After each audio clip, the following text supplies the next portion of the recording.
Hi, and welcome to the Higher Education Access Corner. I'm your host, Tiffanie Diona, and joining me today, Deanna Brown. and today we're going to talk about our hot topic segment. And today, what we want to focus on is FAFSA simplification and the wrap up and where it's been going.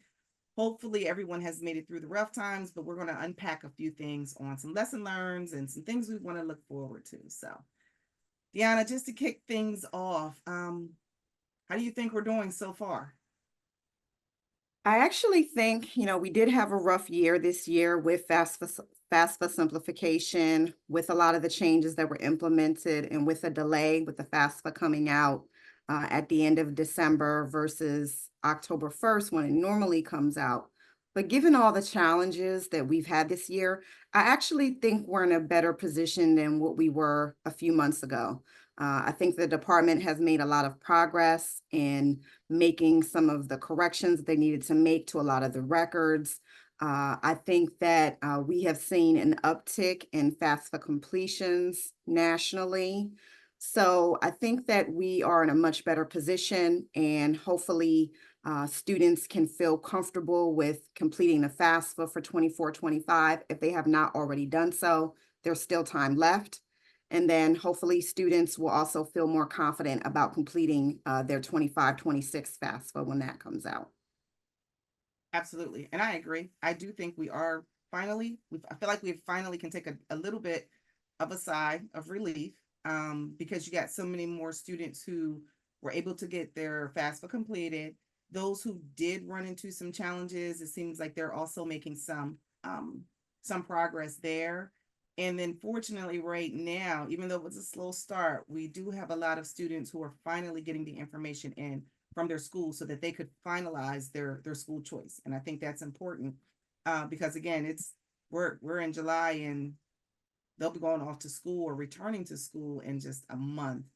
Um, for those students who are still waiting to hear back from the schools are still processing some things from their end. So I tell all students and families, hold tight, but stay in touch with the school's financial aid office just to make sure that they know um, you're still intending to go there if there's anything that's missing. But I'm assuming they're probably going to be turning in, giving them their financial aid notifications if they've not, probably in the next week or two, hopefully. Um, the other thing I wanted to say is if we're thinking of just maybe some of the top things, successes, because there's some successes and failures and everything. So let's start with the good stuff. FAFSA 24-25. What are some of the things that you think went well? I think the biggest improvement on the FAFSA was the reduction of the number of questions this year. And when you talk to families who completed, like for example, the previous year's FAFSA compared to the current year's FAFSA, they all commented on how easy it was, how quick it was, and they were surprised about how quickly they were finished. So I think the department did do a good job on reducing the amount of questions that families had to complete. In addition, I think a big win was mandating the IRS information to be imported into the FAFSA and not allowing it to be a choice. I think that part of the system worked pretty good this year. And so I applaud the department on implementing those changes because I do think it made the process a lot quicker for a lot of families. And I agree on that part. I know just in doing some of our FAFSA completion sessions, for those families that were done, they were like, that's it. And it was nice Mhm. that they were like, it was that sigh of relief because a lot of them have that anxiety anyway of completing a FAFSA for the first time, or even the returners, and they had to use the IRS data retrieval tool, where sometimes it worked, sometimes it didn't. So for those who were coming back to do it a second time, a repeat filer, so to speak, it was nice to see where they're like, well, wait, I didn't enter my income information. Are we done? I'm like, no, you're done. It's already there. Like, it's going to transmit all that information for you. So that was a nice breath of fresh air. And again, for those where it worked well, it worked very stress free. So I do think that was definitely a plus. In addition to that, I also think it was a plus where a student, when it worked, a student could be able to go in and pretty much complete their section, and then the parents or contributors can complete theirs, as opposed to only getting up to a set point and having to completely stop and then flip back to the parent and then go back. So I thought that when it worked well was a good feature as well, especially when we're, like sometimes if we're out with the students and we're in the classrooms with them, parents aren't there yet, they could still push through a big portion of their FAFSA, get it completed, and then they were done. So I thought that was a big help as well. I am hopeful going forward that the process works as seamlessly, where there were some issues with the contributor connecting their information, getting the signatures in. So I'm hopeful that going forward with the 25-26 year, that all of those things are worked out, and I think it'll be even easier for them as well. Anything else you want to think of as far as a highlight or a plus before we talk about some of the challenges that were there? I think those were the biggest highlights for me for the FAFSA this year, because we did see the amount of time that it took almost cut in half. So for families that may have used to take maybe almost an hour, now we were seeing that they were completing the application in 30 minutes. So for me, those were the biggest highlights, definitely. And then let's talk about those challenges. What do you think about some of the challenges that were out there? And there were a lot. So this is not a slam. I want to say to FSA, lessons learned along the way, and to do a complete overhaul for a system that's been in play for over 40 years is not an easy task at all. So you don't expect everything to be perfect, but we do want to still talk about those challenges that were there. Yeah. I think for me, the two biggest pieces that seem to create a lot of challenges for families were we did see an increase in the number of families who had issues creating their FSA ID.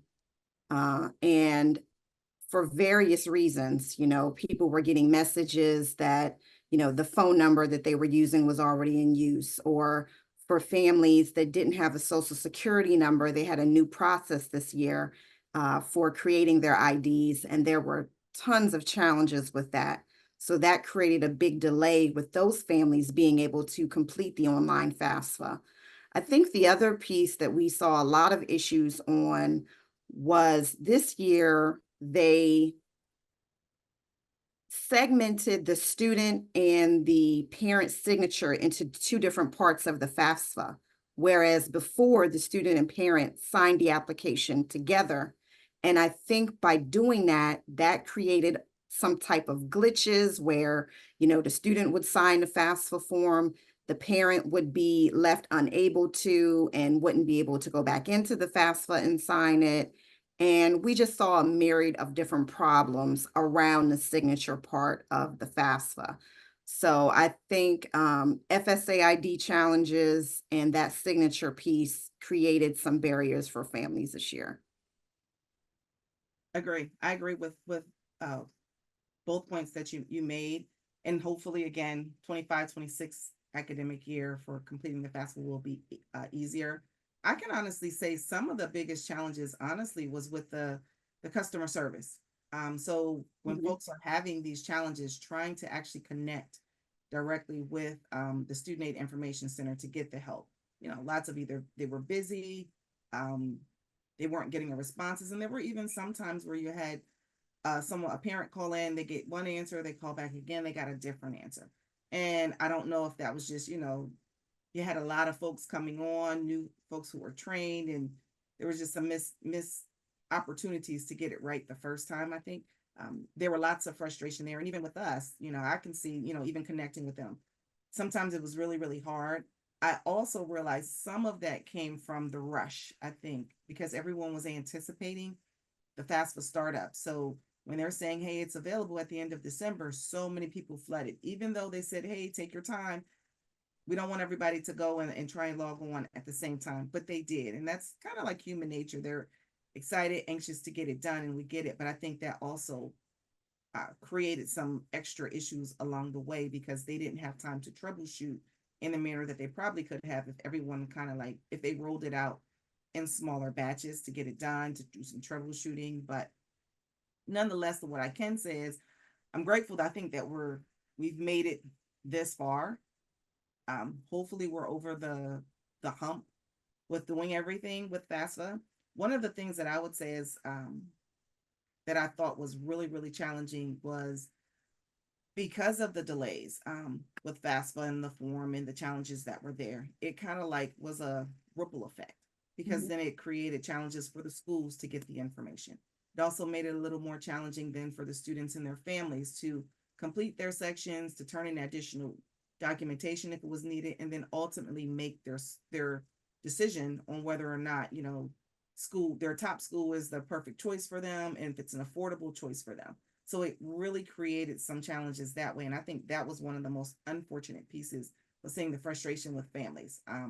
Students are basically saying, yep, I just can't make a decision yet because I don't know um, what it looks like financially for our family. Is this going to be an affordable choice?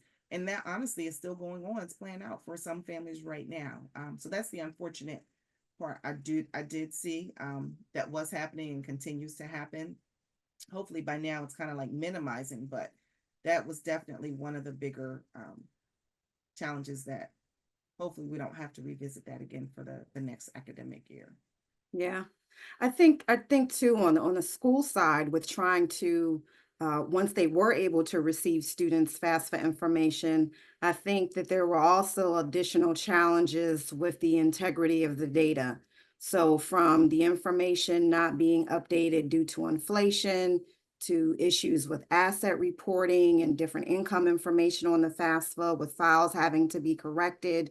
I think that that produced a lot of challenges for our post-secondary schools, which then exacerbated the problem because then they weren't able to put out their financial aid offers in the timeline that they'd like to. So I Mhm. feel like it kind of was something that, there was some issues, and then okay, we thought we're making progress on these application issues with students being able to complete the application, but then once their application was sent to the schools, we found data integrity issues with the FAFSA data. So I think that, on the school side too, there was a significant challenges with being able to process the information this year as well. Yep. And then moving forward, some things. All right, so everyone's been asking, when is the new FAFSA going to be ready for the academic year for 25-26? So 25-26 FAFSA generally, well, FAFSA generally rolls out the new version October 1st of every year. And we've all been asking, and of course, we've all heard still October 1st. We've not heard anything that says it's going to be different. And we know I just came back from the NASFA conference and all the communications they've been putting out. They're still holding to October 1st. So hopefully that will be a good positive experience. Everyone will be able to go in at least as early as October 1st. Now, the kicker is, will all of the features that were still um, not quite yet worked out completed by then?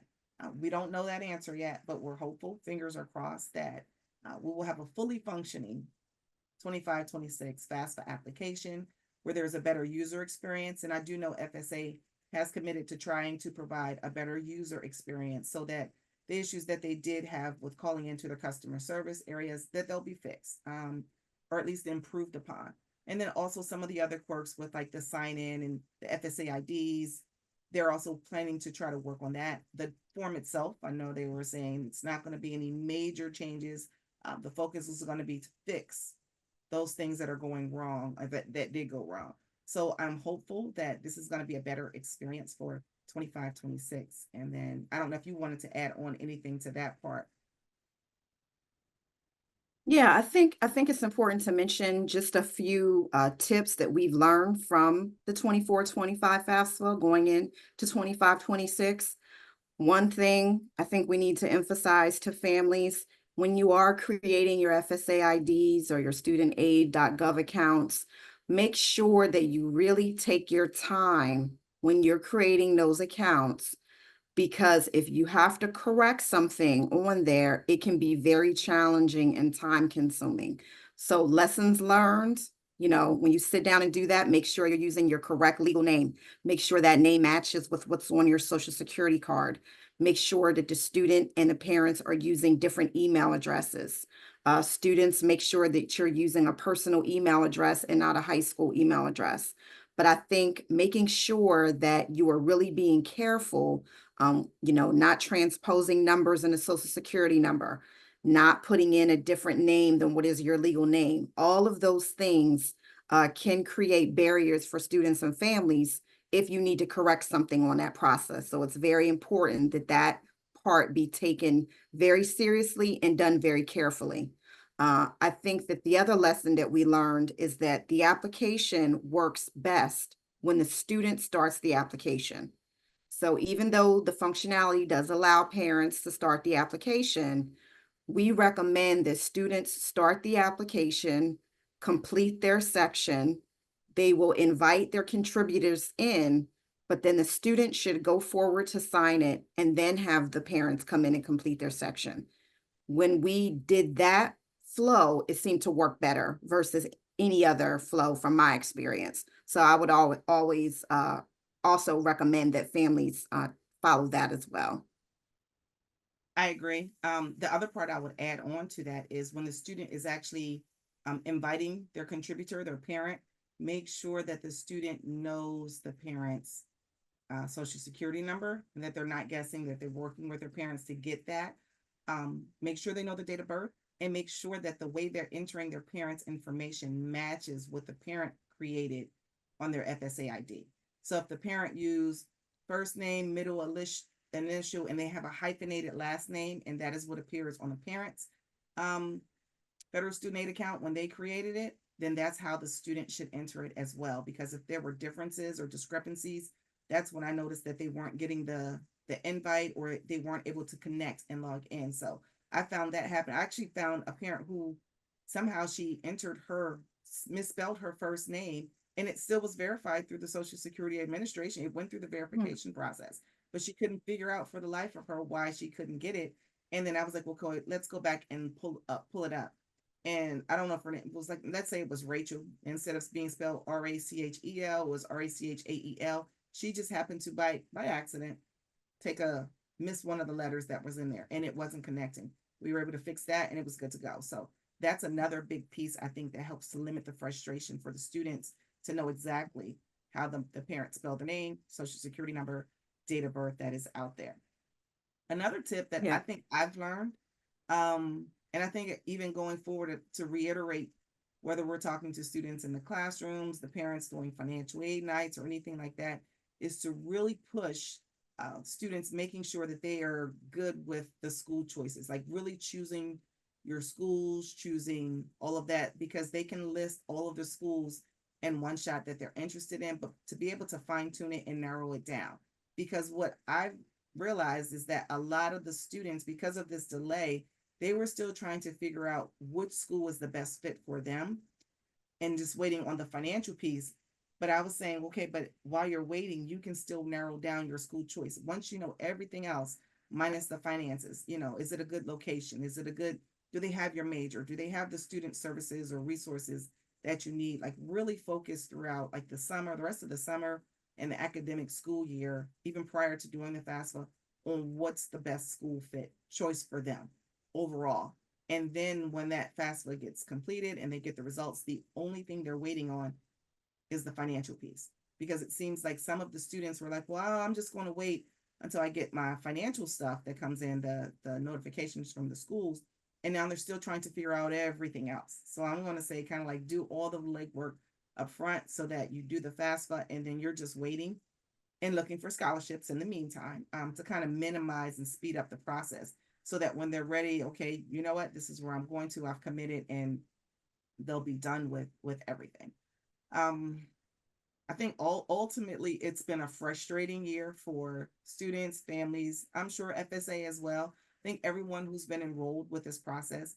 I kind of say, we're in July now, we're making it through and we're almost at the finish. So I always say, as far as being hopeful, I'm hopeful that next academic school year, all the lessons learned will be applied and pushed over into the 25-26 academic year. And it's going to be a much smoother process for all of our students, all of the families, for all of us, FIA staff, and everyone else who's involved in this overall process with everything. I want to ask you. So I know on one of the hot topic segments before, we were saying, hey, we were rating it. I was like, a scale of 1 to 10, what would you rate it? Or no, I think we said give it a grade. Um, how do you think they've done? FSA has done thus far. Well, I will say I won't give FSA a grade, but I will say this whole year in financial aid has been very challenging. So I'm going to give the year a D. I'm going to give the year a D in financial aid, unfortunately, just due to, the number of delays, processing issues. I think overall, I think, everyone can do a lot better, especially, you know, getting the FAFSA form out on time, making sure that it's fully functioning and those things. So I'm going to give this whole year a D and looking forward to 25, 26 to hopefully having a better rollout and a better year in financial aid for everyone. How about I you? agree, and it's not an FSA. Yeah, it's not an FSA grade. So I'm good. The whole year. It's a toss up between a D and a D plus, and the D plus comes in because I feel like they finally have recognized and they finally have heard everyone, and so I'm hopeful that because they're finally hearing us, that they're going to take these things into consideration and make it a better 25, 26. Definitely stressful. I don't know. Maybe let me change that. It's a D. It's a solid D. Yeah, Yeah. solid D.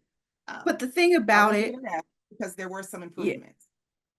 right. And the thing that I do, we're saying that because we're kind of in the weeds of everything, right? So we're not only seeing it from, the student and parent perspective, but we're seeing it from the processing end on the school side and everything. So I don't want to, scare families that, everything's going to be messed up this year. That's not what we're saying. We're saying in comparison to a normal year, when the FAFSA comes out on October 1st, and we don't see this amount of delay and issues, that's why I'm saying that grade in comparison to a normal year. But in regards to, financial aid, families, you're still going to receive your financial aid. All of that's going to be in place. And then there's a lot of families out there that thought it was great. I did FAFSA completions with a lot of families this year, and it was a flawless process. They Absolutely. got in, they got out, they commented how easy it was. So the experiences that happened this year, what I would say was not across the board. I think it was just in comparison to normal years, we saw more people having difficulties and issues with processing and delays and things like that. But I also want to reiterate that, there are resources available. Of course, FIA here at FIA, we're here to help families through this process. So going into 25, 26, for new students, make sure you and your family come out to financial aid nights in your area. If you need additional assistance with completing the FAFSA, make sure you come out to FAFSA completion events where we can help you walk through the FAFSA step by step. We also have online resources on our website on fia.org/virtual, where we'll have statewide webinars to walk you through the process.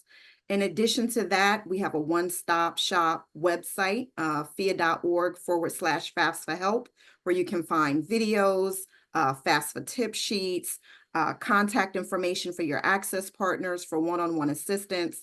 So, all is not lost. We're here to help. We're going to help get you through the process to make sure that you can get that financial aid offer and make sure that you can, continue to process at the school of your choice. So I don't want to leave it on just a negative note. There are resources out here to help families. And then in addition to that, I'm glad you said it. For those who are still have some questions, because some students might be going to like your business schools, technical schools, trade schools, community colleges. Your deadline technically for your FAFSA is not, until August 1st. So you still have some time if you're still trying to figure out some things. We are still working with students for the 24-25. We even have a line by line FAFSA session that's coming up July 9th or 8th, I believe it 9th. is. Yep, July 9th. And Yep. July 9th. And they can go to fia.org/virtual and you will see all of the webinars that's there. But register for that one, and you can still get some additional assistance with this current FAFSA year. So again, like you said, help is there. And it is, I am hopeful that actually 25, 26 will be easier, mainly because we know what challenges were behind us. So if we see them again, we'll be able to head them off a little sooner. So I do agree. You always end on a positive note. And I think this was a nice hot topic segment. It's been a while since we've talked on our hot topics or anything like that. And we've had quite a few sessions where we're talking FAFSA simplification, because that was the hot ticket item all academic year. So hopefully this part has come to an end, and we'll have some more exciting hot topics that we can really share with all of our listeners coming up. Any other parting words before we wrap up? No, I just hope that, it's been a challenging year, but I'm hopeful that, we're going to have, everyone is going to have a promising fall. I hope everyone has a great summer, and I hope everyone has a nice July 4th holiday, spending time at a cookout or something, something to relax and enjoy the holiday. Absolutely. So thanks everyone for tuning in to that podcast, to our Higher Education Access Corner podcast. We'll see you soon with some new and exciting hot topics. All Have a right. good day. See ya.